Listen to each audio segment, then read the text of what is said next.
हमारे साथ मौजूद हैं ब्रिगेडियर रिटायर्ड आज़म अफंदी साहब। ब्रिगेडियर साहब, एक दफ़ा फिर दुश्मन ने मक्कारी की है, बुज़दिली भी की है और मज़ीद जो है वो जंग के लिए पर तोल रहा है। अगर दुश्मन दोबारा 2019 वाला अपना वतीरा दोबारा जो है वो पाकिस्तान पर मुसल्लत करने की कोशिश करता है और दोहराता है, तो फिर हम क्या करेंगे? बिस्मिल्लाहिर्रहमानिर्रहीम। मैं अगर इजाज़त हो तो थोड़ा सा पस मंज़र देना चाहता हूँ। मैं क्योंकि दुनिया के सारे मुख्तलिफ जंगी मैदानों में, बैटल फील्ड और उनकी कब्रिस्तानों पर मैं फिरा हुआ हूँ, जापान से लेके अमेरिका तक, और लाखों फौजी और करोड़ों सिविलियंस इस पिछले 100 साल में मारे गए हैं मुख्तलिफ जंगों में। और हर जंग के बाद फिर बैठे हैं टेबल के ऊपर और बातचीत की है।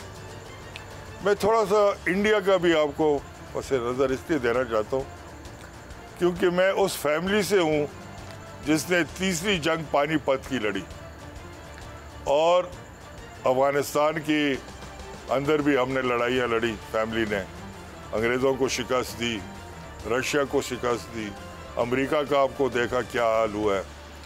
एक चीज़ जो हम भूल जाते हैं कि आम जो हिंदुस्तान का आदमी है उसका कोई जंग के साथ इंटरेस्ट नहीं है, ख़ासकर south India and east India.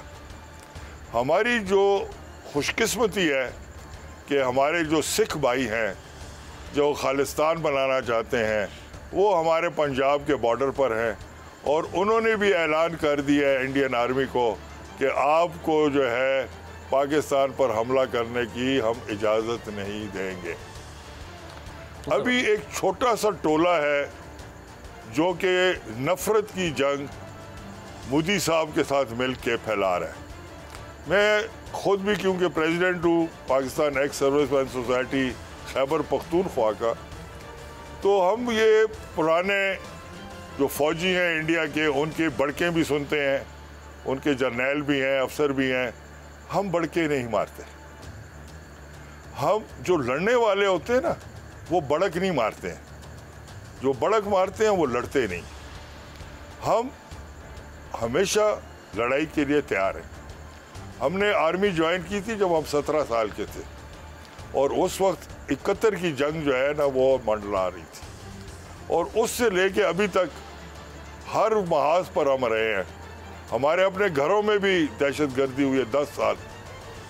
हमें पता है कि इंडिया ने ये सारा कुछ हमारे साथ किया है और उसके बावजूद इंडियन किसी भी आप फौजी से पूछेंगे तो पाकिस्तान की ये पॉलिसी रही है कि जो इंडिया का फौजी हथियार डाल दे या वो कह दे कि जी आई एम सॉरी, तो हमने उसको कुछ नहीं कहा। लेकिन बदकिस्मती से इंडिया जो है, मैं वो लफ्ज़ नहीं इस्तेमाल करना चाहता हूँ, जब उनके हाथ कोई चढ़ जाए तो वो माफ़ नहीं करते। अभी देखें कश्मीर में वो निहत्थे औरतों को मार रहे हैं और आपको बड़ी हैरत होगी कि हमारे सिख भाई हमारी इज़्ज़तें बचा रहे हैं कश्मीर में। इंडिया और मोदी साहब और उनकी आर्मी और उनके जनरल्स को मैं सिर्फ एक ही पैगाम देना चाहता हूँ पाकिस्तान की अफवाज की तरफ से, रिटायर्ड जो हमारे हैं, और हम में अभी भी इंशाल्लाह ज़रूरत पड़ी तो हम मिस नहीं करेंगे। बात ये मैं जो करना चाहता हूँ उनके एयर चीफ को, उनके नेवल चीफ को, उनकी आर्मी चीफ को कि खुदा के लिए आप मोदी की इस हटकट्टे में मत पड़े, ये आपको फंसा रहा है।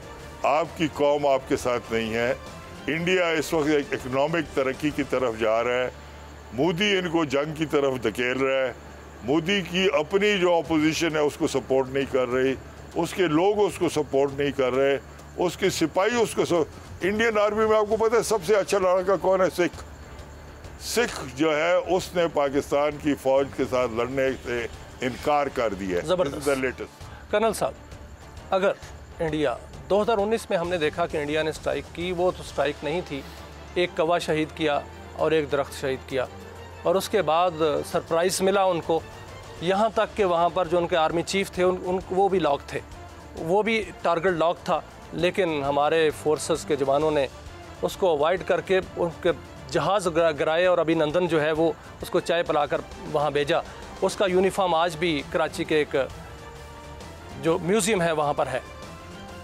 अगर फिर दोबारा जुर्रत करता है तो फिर कैसा सरप्राइज़ होगा? जैसे मैंने आपसे पहले एक दफ़ा गुजारिश की थी कि जो नामुमकिन चीज़ कोई अगर करता है या कोई डिलीवर करता है वो जज्बे से होती है, पैशन से होती है।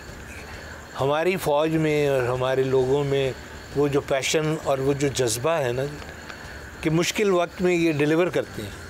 हमारी एयरफोर्स ले लें, हमारी आर्मी ले लें, हमारी नेवी ले लें, और जैसे अभी आपको हमने बुच्चकन का किस्सा सुनाया था, वो एक बिल्कुल नामुमकिन चीज़ थी जो हमने उस वक्त on the spur of the moment सोची और इम्प्लीमेंट कर दी, और वो एक कंप्लीट टीम वर्क के साथ की। इसी तरह आगे भी अगर कोई इस किस्म की कोई हरकत होती है दुश्मन की तरफ से तो हमें बिल्कुल, मुझे तो जो हमारे लोग आपस में मिलते हैं और जो बात करते हैं वो वही जज्बा अभी भी है। रिटायर्ड ऑफिसर्स हों या सर्विंग हों, सब उसी जज्बे से लड़ेंगे जिससे हमेशा लड़ते आए हैं। तो आपने अभी देखा होगा रिसेंटली जो हमारे टेररिज्म हो रही थी हमारे ख़िलाफ़, उसके ख़िलाफ़ आर्मी ने कितना स्ट्रिक्ट एक्शन लिया और सक्सेसफुल ऑपरेशंस हुए हैं हमेशा। तो अल्लाह की मदद से आगे भी हमारा यही जज्बा होगा और हम डिलीवर करके दिखाएंगे। ब्रिगेडियर साहब, आपने सियाचिन में वहाँ पर बड़े दुश्वार गुज़ार इलाके में ऑपरेशन किया। बुत शिकन ऑपरेशन एक बहुत बड़ा एक लक़ब है और बहुत बड़ा एहसास है। वहाँ से हमारे दरिया बहते हैं, दरिया सिंध बहता है, दरिया चनाब जो है वो मकबूजा कश्मीर से बहता है, दरिया जहलम जो है वो मकबूजा कश्मीर से बहता है। और इंडिया, भारत इतना मक्कार दुश्मन है कि उसने उस माहदे की भी पासदारी नहीं रखी जिसको सिंतास माहदा कहते हैं, और वो एक्ट ऑफ वार कर रहा है जो कि एग्रीमेंट में लिखा हुआ है कि अगर कोई इसको पाश करेगा तो एक्ट ऑफ वार करेगा। अगर इंडिया नहीं रुकता, अगर इंडिया जो है हमारे दरियाओं का रुख मोड़ता है तो फिर ऐसे ऑपरेशन वहाँ पर भी होने चाहिए। आप ऑपरेशनल बात कर रहे हैं, मैं आपको एक सिर्फ छोटी सी हिंट दूंगा। इंशाल्लाह पाकिस्तान फ़ौज वो करेगी जो कि फ़न सिपाहगरी के मुतकाज़ी हो।